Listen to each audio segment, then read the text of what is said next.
여러분 안녕하십니까?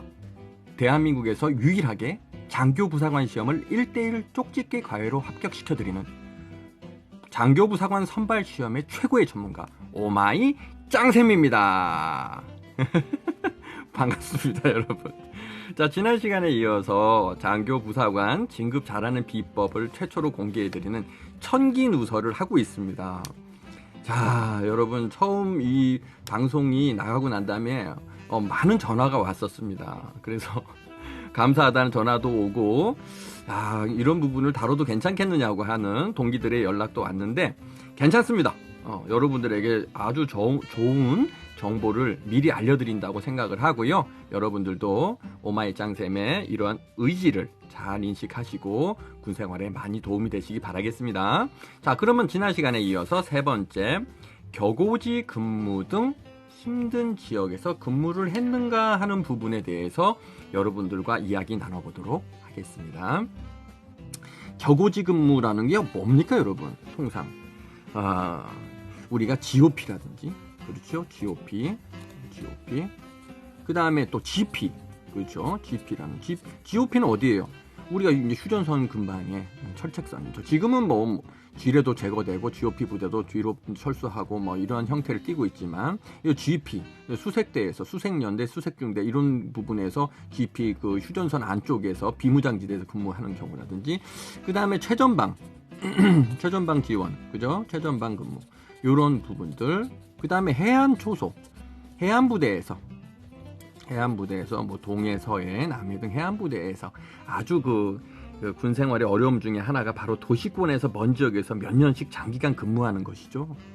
이런 부대에서 남들이 꺼려하고 위험하고 힘든 여건의 부대에서 근무를 했다면 더 큰 점수를 우리가 진급할 때라든지 장기 심사 때 받는 것이 당연한 겁니다. 어찌 보면 아주 당연한 논리죠. 나는 근무를 갖다가 이렇게 힘들게 GOP나 최전방 근무 해안부대에서 근무를 했는데, 내 동기는 뭐 서울시나 한복판에서 편하게 근무를 하고 근무 여건이 너무 좋은 곳에서 근무를 했다. 그러면 같은 근무를 했어도 사실은 긴급이나 장기 심사에서는 이렇게 고생하는 부대에서 근무하시는 분들을 더 챙기고 해주는 것이 우리 군의 불문율입니다, 여러분. 그래서 이런 부분에 대해서 여러분들이 아시고, 내가 부사관으로 인관하고 소위로 인관해서 장교가 됐는데 보니까 내가 전방에서 근무하게 생겼다. 철원 갔다. 아이고, 나 이제 언제 오나 원통골에 가서 근무한다. 인제 양구, 철원. 여러분 걱정하지 마십시오. 그게 다 여러분 자력에 도움이 되는 것입니다. 그리고 대한민국 군인이라고 하는 것은 자랑스러운 우리 대한민국의 국토와 국민의 생명과 재산을 보호하는 가장 그 중책을 맡고 있는 거 아닙니까? 그러려면은 적이 있는 그 전방에서 근무하시는 것도 하나의 큰 명예라고 생각하시고 달게 여러분 즐거운 마음으로 근무하시기를 조언드리겠습니다. 그래서 어떤 인원들은 본인이 자원을 해요. 네. 그래서 이 격오지 근무를 자원을 합니다. 그래서 최전방 근무도 지원서를 제출해서 최전방에서 근무를 하고자 해서 젊은 나이 때 총각일 때 가서 그 전방에서 근무하고 이제 나중에 5년, 10년 또는 2, 3년 후에 후방으로 내려와서 또 안정된 생활에 가정 생활을 또 후방에서 근무하려고 하는 분들도 계시니까 이런 부분도 참고하시기 바라겠습니다. 자, 그 다음에 쇼로롱 네 번째는 어떤 내용인가 나와주세요. 자, 표창 등 상훈 점수를 잘 챙겨라 라고 오마이 짱쌤이 조언을 드리고 싶어요. 선생님, 표창요? 표창 뭐 제가 잘 해야 주는 거 아닙니까? 그렇죠. 본인이 잘해야 표창을 받는 것이죠. 이 군생활 하면서 이 표창, 상훈 점수, 그게 표창을 받아서 점수화돼요. 예를 들어서 우리가 대대장 표창이야 병사들이 받는다고 치더라도 연대장 표창, 그렇죠? 급수가 연대장 급수 정도는 돼야 되고요. 그 다음에 사단장 표창, 그죠? 사단장, 그 다음에 군단장 표창, 그 위에 군사령관 표창 등 쭉 표창들이 있지 않겠습니까? 이렇게 표창을 받을 수 있으면 여러분 이것도 꼬박꼬박 챙기는 것이 좋습니다. 표창은 오마이 장쌤이 생각해 1년에 하나 정도씩은 받아놓는 게 좋죠. 그래서 이것이 우리가 이 상훈 점수라는 게 사실 크지는 않아도 여러분 이렇게 상을 줄 때 받아놓는 것이 좋습니다. 1년이 지나고 2년이 지나는데 나는 뭐 상에 별로 관심이 없어. 뭐 내가 잘한 것도 없는데 뭐 이러면서 표창이나 상 하나 안 받는데 상 받는 부분에 대해서 별 관심 없는 인원들이 있어요. 그냥 뭐 시키면 시키는 일만 하고요. 이런데 관심이 없어요. 자기 마이너스고 자기 손해입니다, 여러분. 진급하고 장기 지원할 때 이 표창 점수도 중요하기 때문에 이 지휘관한테 말씀을 하셔서라도 표창을 1년에 하나씩은 꼭 받아놓고 상훈 점수를 잘 채울 수 있도록 여러분들이 그런 부분들도 간과하지 않도록 하시기 바라겠습니다. 또 이와 더불어서 어떤 게 있어요, 여러분? 뭐 장기 심사라든지 진급 때 도움되는 거. 그렇죠. 자격증 같은 거 있으면 자격증. 선생님 자격증 같은 도움이 돼요. 그러면요. 이게 바로 유명한 자기개발이죠. 자기개발 점수라는 게 있습니다, 여러분. 그냥 군생활 그냥 아침에 일어나서 병사들 데리고 나가서 그냥 교육훈련이나 시키고 작업이나 하고 하루 종일 있다가 들어와서 피곤하니까 그냥 맥주 한 캔 먹고 잠이나 자는 이런 군생활을 하는 인원과 자기가 저녁 때 퇴근해서 그 없는 시간에 짬을 내서 영어 토익이라든지 뭐 또는 각종 기능사 자격증 같은 거 있습니다. 기능사 자격증, 한식 부사관들 같은 경우에는 한식, 양식, 일식 기능사, 그 다음에 각종 여러 가지 정보 처리 기사든 정보 처리 기능사, 그죠? 정보 처리 기사는 바로 딸 수는 없으니까 처리 기능사 또는 자기가 준비해서 장교 같은 경우에는 기사를 딸 수도 있고 기술사를 딸 수도 있고 이런 것들을 꾸준히 준비한 인원과 우리 군에서 육군 본부에서 또는 사단에서 진급시킬 때 누구에게 가산점을 주고 좋게 평가하겠습니까, 여러분?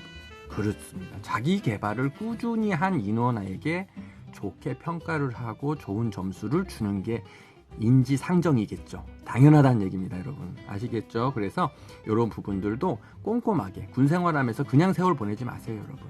공부하시고 저녁 때 책도 보시고 꾸준히 또 이런 자기 개발도 하시고 표창도 받으면 바로 인사과장한테 올려서 기변 처리해달라고 해서, 기변 처리가 뭡니까? 육군본부에 이거 나 표창 받았다고 올려달라고 해야 되지 않습니까? 그래서 표창 받으면 가만히 책상 서랍에 넣어놓지 마시고 얼른 복사해갖고 인사과장 갖다 줘가지고 인사과장이 바로 기변 처리할 수 있도록 여러분 확인도 하시고 이렇게 누락되지 않도록 자기 앞날을 위해서 꼼꼼하게 챙기시기 바라겠습니다. 아시겠죠? 오마이장쌤이 청기누설을 하니까요. 여러분 잊어버리지 마시고 꼭 참고하세요. 자, 다음 3번째 넘어갑니다. 5번째네요 벌써. 특급 전사의 체력을 유지하라. 체력 무슨 체력? 강철 체력. 그죠? 아니 선생님 이거 강철 체력 이거 교육훈련 할 때만 잘하면 되는 거 아닌가요? 천만의 말씀 만만의 콩떡입니다, 여러분. 강철 체력은요, 우리 대한민국의 군이라면 육해공군 막 나오고 다 가지고 있어야 될 기본 요소입니다, 여러분. 군 장교 부사관이 병사들보다 약해가지고 배 불룩하게 나와가지고 야전에 나가보면 저녁 때 회식 많이 하고 운동 안 해갖고 배 나온 간부들 많습니다. 각성해야 되고 반성해야 됩니다, 여러분. 우리 군인의 기본 업무가 뭡니까? 적과 싸워 반드시 이길 수 있는 강력한 체력과 전투력을 가지고 있어야 되는 거 아닙니까? 그런데 저도 군 간부들을 간혹 이제 밖에서 보게 되는데 군 간부들 살 디룩디룩 쪄가지고 전투복대 안 맞아가지고 돌아다니는 거 보면은 답답하고 정말 지휘관 했던 사람으로서 한 소리 해주고 싶습니다. 이 방송을 보는 군 간부님들 운동하십시오. 강철 체력 유지하시고 적과 싸워 반드시 이길 수 있는 강력한 전투력 유지하셔야 됩니다. 병사들이 보고 웃습니다, 여러분. 그래서 지금 시험을 준비하시는 우리 수험생 여러분들도 그렇고 우리 초급 간부들 이 영상을 꼭 보신다면 운동을 꾸준히 하시기 바라겠습니다. 그래서 이 특급 전사의 강철 체력을 유지한다면 오마이 짱쌤님 진급에 도움이 되나요? 당연히 도움이 많이 되죠. 통상적으로 우리 육군 야전 실무부대의 특급 전사의 체력 측정 내용을 간단하게 본다면 여러분 우리가 시험 볼 때랑 똑같습니다. 체력 검정 볼 때는 팔굽혀펴기, 그렇죠? 팔굽혀펴기가 해당 사항이 있고요. 그 다음에 또 윗몸 일으키기죠. 윗몸 일으키기. 그 다음에 또 3km 오래 달리기. 3km 오래 달리기. 이런 체력 측정을 육군에서는 진행을 합니다. 물론 이제 해군 공군도 진행을 하겠지만 여기서 뭐가 나와야 된다? 특급이 나와야 된다. B급, 초급 간부들 다 특급 나와줘야 됩니다. 여기서 3급, 4급 쭉쭉 쳐지면 진급에서도 누락된다고 보시면 됩니다. 왜? 아까 오마이장 선생님 말씀드렸지 않습니까? 군 간부의 기본 그 요소인 체력이 약하고 이 인원이 살이 디룩디룩 쪄서 운동을 제대로 못한다. 그러면 이건 군 간부로서 자질 자체가 없는 겁니다. 그죠? 그래서 강력한 체력을 갖추어서 진급심사한테 좋은 인상을 줄 수 있도록 여러분 체력 검정 준비를 철저히 하시고 우리 군에서도 1년에 한 번씩 체력 검정 전 간부를 대상으로 체력 검정하죠? 대상으로 체력 검정합니다. 여기서도 마찬가지입니다, 여러분. 나는 대위니까 난 소령이니까 이게 중요한 게 아니라 체력 검정한테 뭐가 나와야 돼? 1급 나와줘야 됩니다. 1급. 이래야 진급하는데 수월하게 진행이 될 수 있다. 그래서 여러분들 이런 부분들 놓치지 마시고 잘 확인하시고 미리미리 한 5, 6개월 전부터 다이어트도 하시고 체력 관리하셔서 꼭 1급을 받아서 진급에 큰 도움이 되시기 바라겠습니다.